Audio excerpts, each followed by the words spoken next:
everybody? As you know from watching my YouTube videos, I like to have discussions with people who said that they did their due diligence in their research.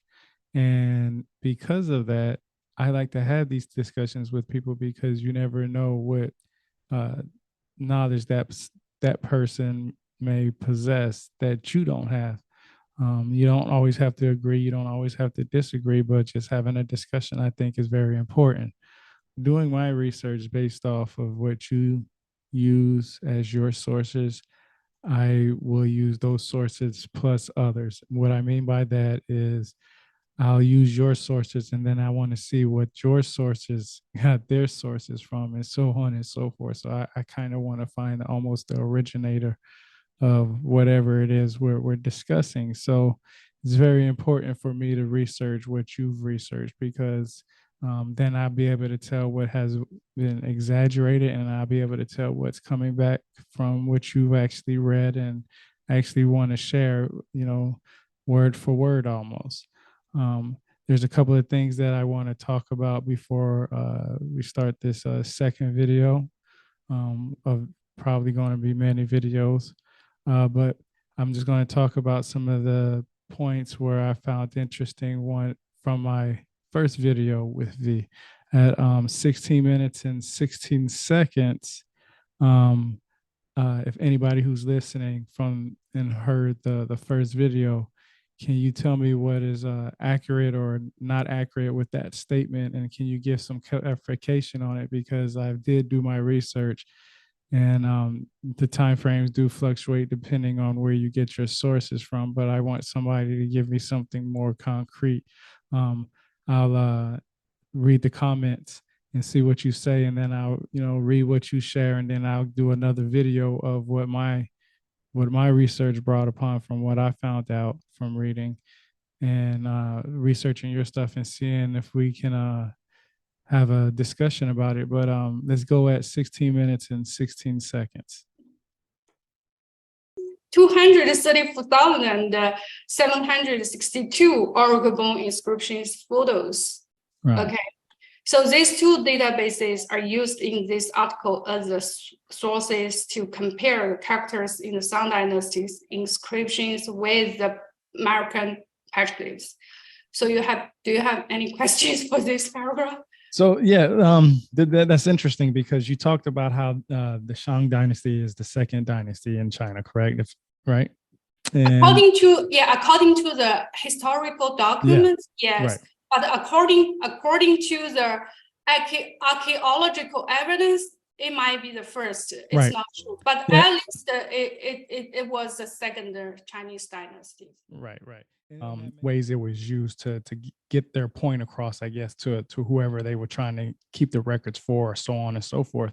And you talked about the oracle bones. That's interesting because I want to know. Okay, they went from petroglyphs from rocks, right, and then they went to the oracle bones. Do you know the time frame that it took from them to do that? Like when they decided to, instead of doing it on rock carvings, that they decided, hey, well, now we're going to start using different types of bones? I don't know. They went from petroglyphs to bones carving, because here in America the tradition is petroglyphs, because right. You can see tons of petroglyphs here, right? Especially in Southwest America. Right. But there is not tradition in China. But the point was. So this next little bit is I'm curious about, is because she does talk about modern Chinese a lot. Not just throughout this video, but throughout, social media and stuff like that. So I want you to listen to what she says here, and then let me know in the comment section about what your thoughts are after hearing what she says. She just basically talks about modern humans, but I want to know, what is your idea of what the indigenous people of China looked like before it was China, of course, before the modern way they look today. And then I want you to, if you don't mind, share how they got to the way that they are now, if they're different than what you think they were, back in times before China became what it is known as China today. People always move around, and today's Chinese people is not exactly the same as the Asian Chinese people as well, you know? I'm glad those questions that I just had from the first video, if anybody can give me an answer on some of those, that'd be greatly appreciated. Like I said, leave it in the comment section, and I'll go from there, and I'll make some content based off of that, because I'm on a journey for knowledge. So, knowledge is power. We all got the pieces of the puzzle, and we all gonna get there one way or another, finding the truth. But so enough with those some of those questions. If I have some more, of course, I'll make some more videos. I got a couple of more videos that I could probably put out, and then just let's go on to part 2 of our discussion.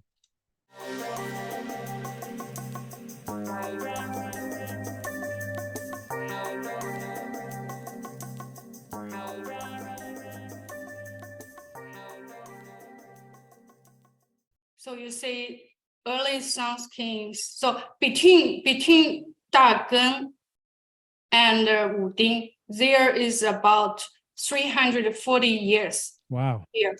340 years. Yeah, write that down. 340 years between him, Da Geng, and Wu Ding. Because his sixth king, his the 22nd king, okay? They're about 340 years span between these two kings. Wow. Okay, let's say, the overview of the petroglyphs in this article.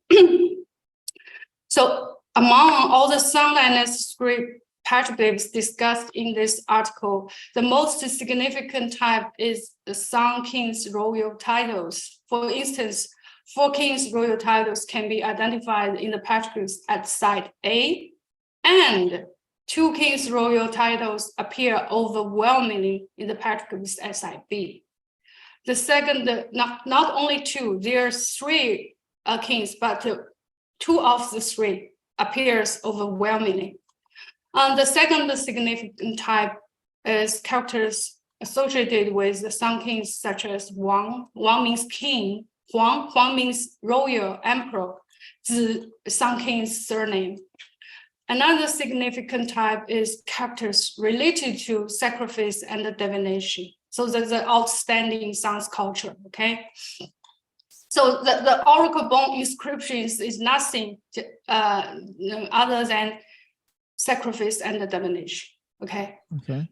And side B is such a special place where not only a significant number of Song script petroglyphs, but also petroglyphs similar to Indus Scripts can be found. As I just mentioned. Okay, let's see. So the identification of petroglyphs on a boulder at site 1 in Ruskamp's book. So Dr. Ruskamp's book, I think, is the first book that mentioned the Asian Chinese pictograms in American petroglyphs, okay? So in this book, there is a boulder at site A, matched with the corresponding Asian Chinese pictograms, like this picture. Sorry, let's look at this picture. So I have to zoom. Can you see it clearly? Yep, I sure can. Okay, yeah, then we can see the match. So he matched this Dajia. Here, Dajia. Dajia was the fourth Song Dynasty king, as I just mentioned. Then here, he matched this one as Geng. Geng was Dajia's son. He was the 5th Song Dynasty king. How these two, the father, the son. Okay. Then you can see here, there's an animal, looks like there's an arrow stabbed into the animal's back. There's an arrow. Yeah, I can actually see that. Yeah, I can actually see. Yeah. I Right? didn't see that before. Yeah. Let's see. Right? Yeah, because it looks like it's pointing there's down. There's an arrow, right? stepped into what kind of animal do you think it is? Coyote? I don't know. What do you think it is? A horse, a coyote, some type of dog animal? This doesn't look like a horse tail, Yeah. right? The mouth look like a horse mouth, but the tail. The tail, yeah, that's the only and thing. Also the leg is too short to be a horse legs. How about a donkey? No, donkey can't. Yeah, look like a donkey. Anyway, it's a animal, right? It's an animal with an arrow on its back. Yeah, right? I can see the arrow. I definitely can see the arrow. Yeah. It means this is a hunted animal or the sacrificial animal. Yeah, because you did. Yeah. So let's say here. So this looks like a person in a kneeling position. So this looks another person, right? Then the identification is this one is Da, means great. Yeah. So great man. Yeah, this is Da, great man. You can see this one, right? Yeah. Da Jia. This is Jia. Jia is that a cross? As a cross. Yes. Yeah. Jia is see, a cross. Great Jia man, is a cross. sun man. Yeah, a great sun man god. means Da. Then a cross means Jia. This is Da Jia. Then this also look like a great man, right? Mm-hmm. But they are different. You see, this one looks more formal, right? More symbolic compared to, but they are very similar, right? So this is why Dr. Russ Campbell identified this as a Da also. So he thinks this is Da Jia, this is Da, this is Jia. This one is also Da. Then he identified this one as Chuan. Chuan means dog. Okay. But to be so you have to be aware this Chuan is not Song Dynasty Chuan. This is maybe in later dynasty, ancient. This is also an ancient Chinese character, but this is not oracle bone inscription character. Okay. Okay. So he matched this one with this one, and he also think these two are one character. So he matched this one with this one. This one means Shen. This Shen means present. Okay. But I don't think they're one. I think they're two because there is a mark between this and these two are far apart from each other, right? You see, they inscribe this all, well, so well. So these are not, so in my opinion, these are two characters, not one. Also, this one, they don't even look similar. And also, this is not Song Dynasty character. Why you have Song Dynasty's fourth king's titles, fifth king's titles here, all the others are Song Dynasty characters. Then only this one is a character from the later dynasty. It doesn't make sense, right?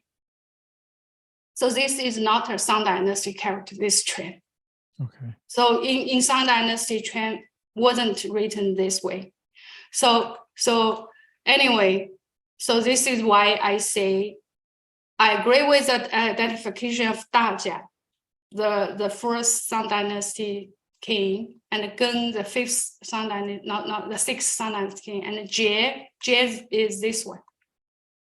Means when you worship or you do sacrifice official offering, you are in the kneeling position. Okay. So this is Jie. So I agree with Da Jia, Jie, and Geng. I don't agree with this four. And also he didn't say anything about this part. I also gave my interpretation and identification of this part as well. So let's say so also agree the petroglyphs on the border in figure 1 about sacrificial offering. So I think all of them about sacrificial offering. What's the one that we think is the donkey? What's the one next to it? Is that like a turtle? Oh, this is a turtle. Yeah, this is a turtle. This what is about the one? What about the one on the other side? Which right one? next to it. Right next to it. Like go. Oh, see, you know, people just kept inscribing petroglyphs on the same panel. So these two like in different styles. I think they were made in later time. Okay. So I mentioned this in this paper. So these, you see, they are lighter in different style. So these are not the same thing. Okay. These might be inscribed by people from later time.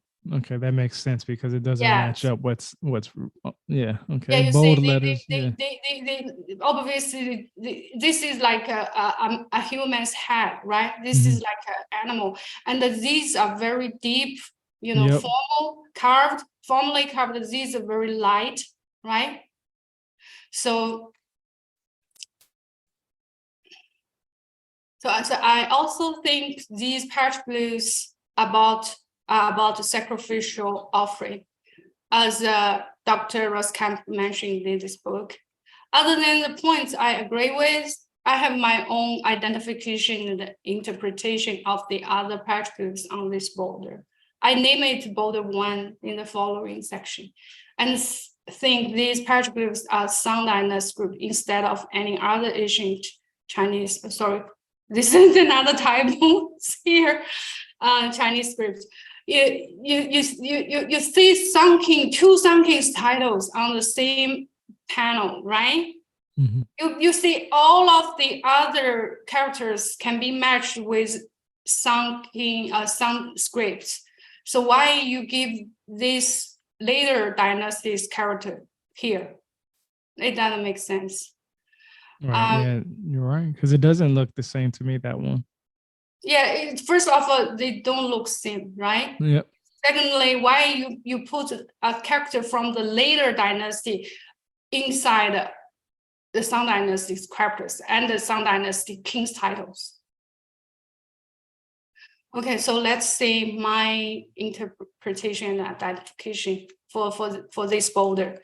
So my identification of the Sanskrit petroglyph in this article is based on 2 factors: the forms of their corresponding characters in Shang Dynasty's inscriptions and their interrelationship in a systematic context. So let me explain it a little bit more.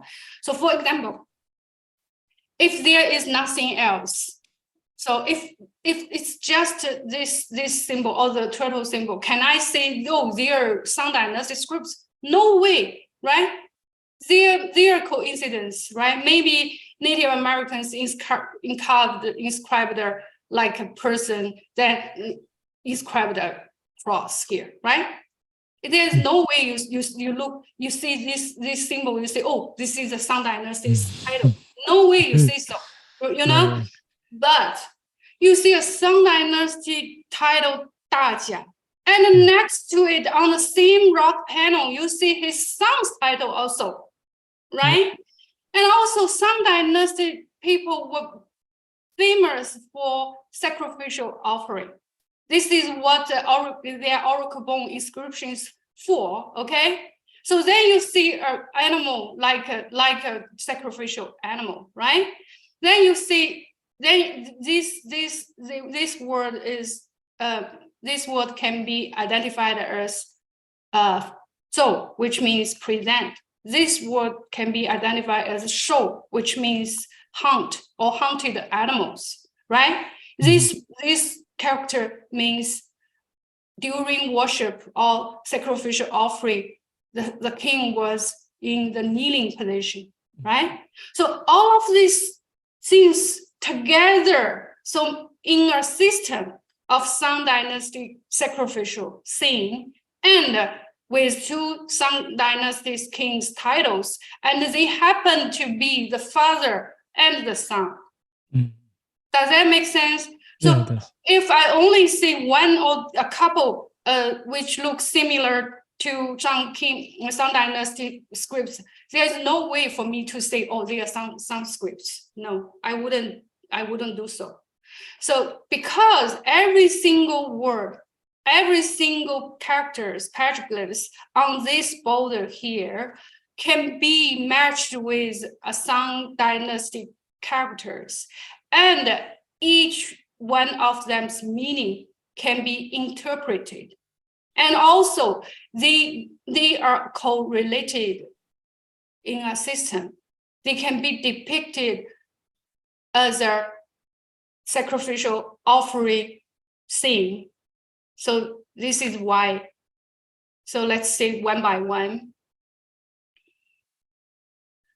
So let's say, first of all, on border one. So I discovered the 5 borders which with Shang Dynasty scripts on them. So let's look at the first one, border one. Border one is this border, right. Okay? Then let's say 大家. So 大家, the royal title of the 4th Shang Dynasty king, consists of 2 characters, Da and Zhang. Da is represented as an upright standing person with arms outstretched. Figure 2b, let's say, this is Da. Sorry. This is exactly the real oracle bone inscriptions collected from the real oracle bone inscriptions. Okay. Okay. I have more okay.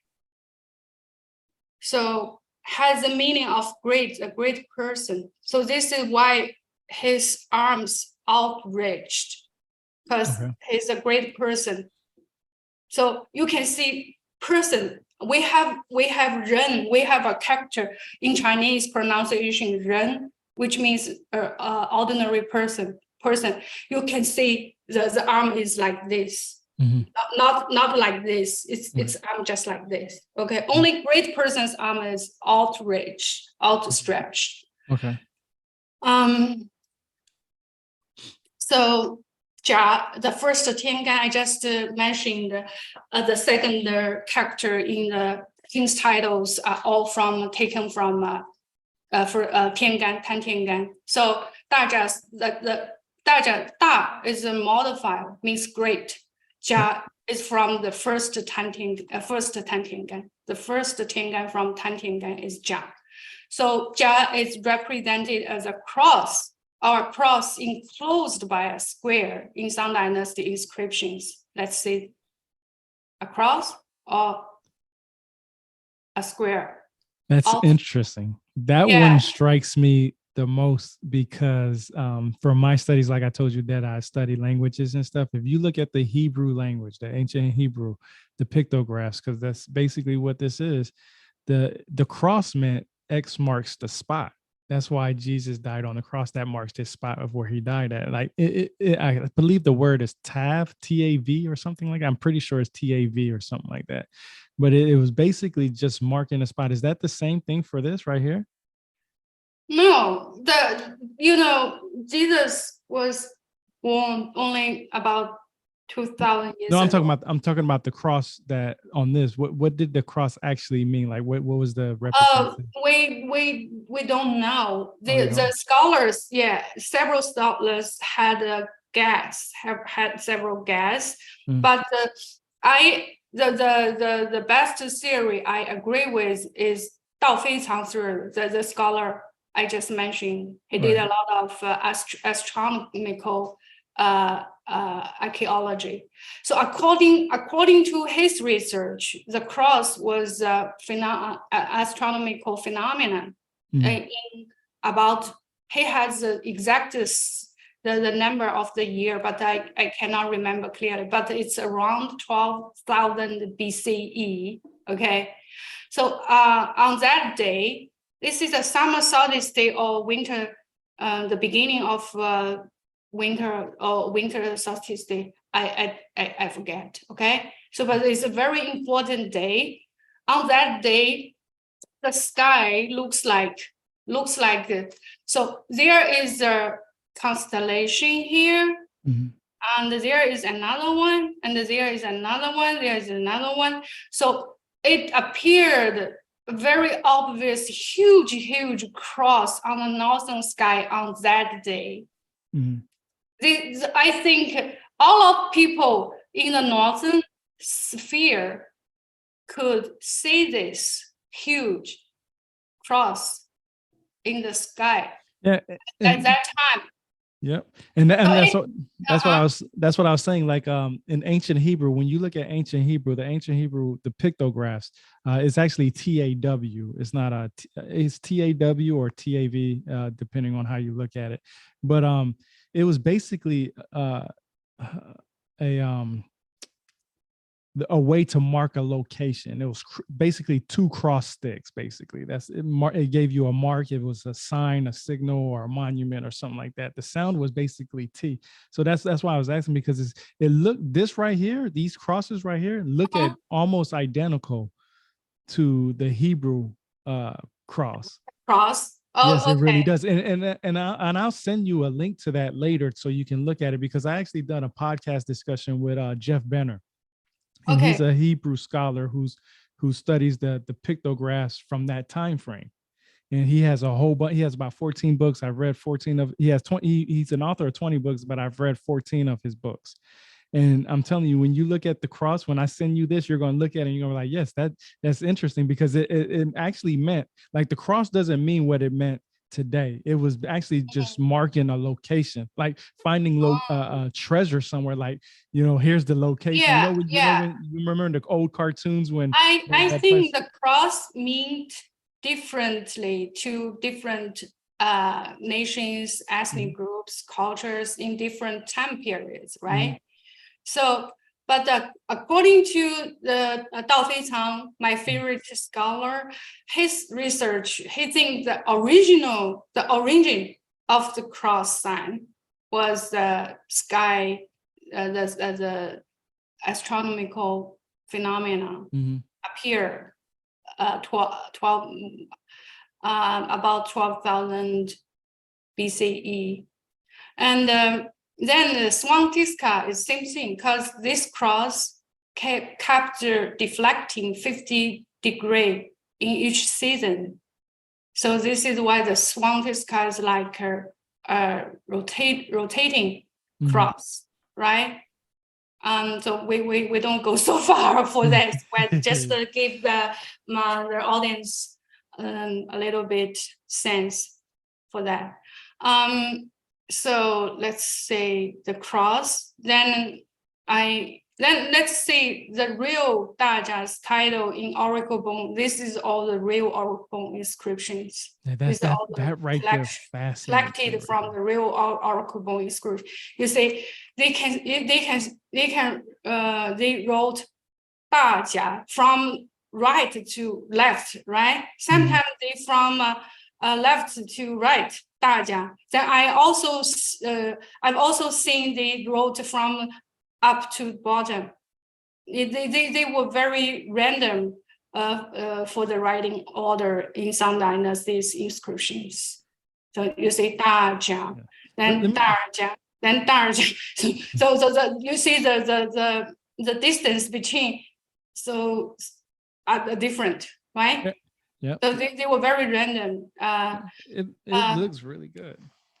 So yeah, this is the Dajia petroglyphs. This is how Da was exactly written in Oracle Bone inscriptions, and this is exactly how Jia was. I just give you a little bit examples. There are tons of examples. Yeah, you can't fit everything in no article. You can't fit everything in one book. Yeah, you can look it at yourself, because there is database. You can just type the character, then you can find it yourself if you want to. So this is the real Dajia title in Oracle Bone inscriptions. These are all collected from real Oracle Bone inscriptions. So let's see the next one. Geng, the seventh Tiangan, and a character in several Sun King's royal titles, such as Da Geng, Tan Geng. I agree with Ruskamp that the petroglyph can be identified as gun, and I think it's a Shang Dynasty script gun. So Dr. Ruskamp in his book also mentioned that gun, but he didn't give a specific, he just say, oh, it can be interpreted as that gun is offering dog to Dajia. Okay, he didn't give too many explanations for that one. So let's see, gun. Let's have a, so can you see both, right? Mm-hmm. The picture, the petroglyphs here, gun, then the gun, you know, sometimes there are two lines here, sometimes there are one lines. So as I said, there are different forms of same characters inside dynasties inscriptions, but their basic structure is the same. So although sometimes there are two lines, sometimes one lines, but the basic structure, because the character gun is a depiction of a bronze vessel. It looks like a bear, ancient bronze bear. You see it. So this is the meaning of the first original meaning. Let's see, Jie. I just mentioned Jie is represented as a person in a kneeling or sitting position, and it means kneeling during worship and sacrificial rituals in Arukbon inscription. So all the meaning I give, I don't give by myself. I give according to the Arukbon inscriptions dictionary. Okay, so I agree with Ruskamp. Petroglyphs can be identified as Jie, and think it's a Shang Dynasty scripture. So let's look at this one.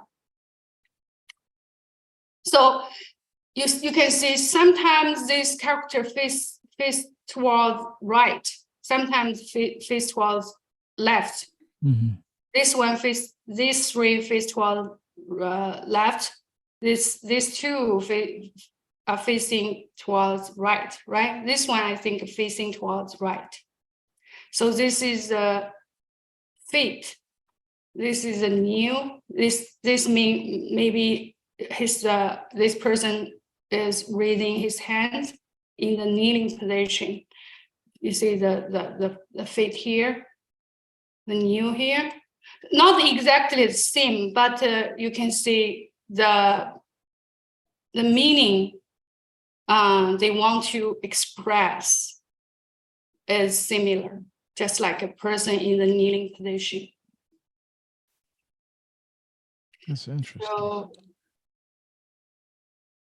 I'm going to explain why some look very similar, some a little bit different. I'm going to explain why. Okay. Let's say so. So it represented as a combination of a hunting tool. Again, this is a hunting tool, the left one, like a fork used for hunting. So the right one is Chuan, means dog. So Shang Dynasty's Chuan is depicted as this way. The left one is a hunting tool, like a fork. So the left one is a hunting tool, the right one is the dog image. So let's look at this one. The right one is a dog image. This is a dog tail, this is a dog head, this is a dog legs. So here you see the fork. This is a hunting tool. So according to the dictionary, the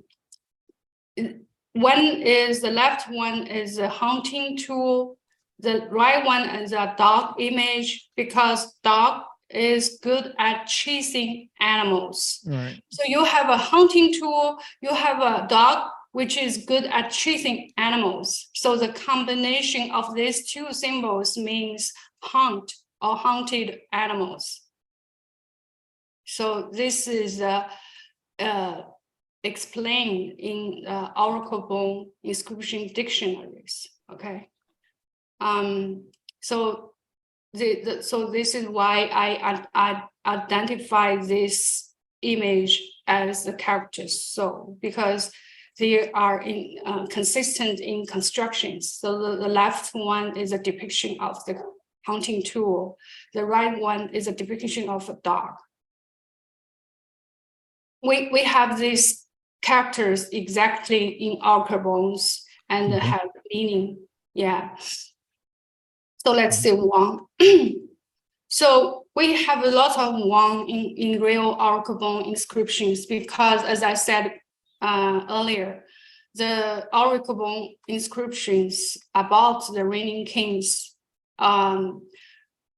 sacrificial and divination activities. So sometimes Wang is combined with another word means a king's titles, you know. But when appearing as a single word in the context, Wang only stands for the reigning king. The reigning king is doing this, the reigning king is doing that. Okay, like this. So if only as a single word, which means the reigning king is doing this, the reigning king, blah, blah, blah, like this, okay? So because the records in oracle bone inscriptions are the reigning king's sacrificial activities and the divinations. So this petroglyphs is identified as Da in Raskamp's book, as I just mentioned. But I think it can be identified as a Shang Dynasty script 1. So let's look at it. It's very similar. Look like a person with two arms outstretched, but the only difference there is a bar under this person's feet. So you see, this couldn't be a regular person. As I just explained, a regular person in oracle bone inscription, no way his arms is outreached. The arms is outreached only means it's a great person. It's king, emperor. So regular person, we have the character. No way, the arm cannot be outreached. Okay, if the arm are outreached, only means a king or a great person. So this character can either be interpreted as king or Da. But anyway, because Da has the meaning of great or the great person in Shang Dynasty inscriptions, can represent the king as well. So if you see an image with a person with of a person with arms outstretched, there's no way it's a depiction of the civil person. No way. Yeah. Okay. Only emperor, only king. So you see, they just look similar. Why you identified as king? No, you have to understand the ancient Chinese culture behind it. Okay. Even they don't look like, you cannot depict it as a regular person. Okay. Because the arms are outstretched, only depicted as king, emperor, the great person. No other way to depict this. So it's not just looks similarity. It's a lot of logic behind this.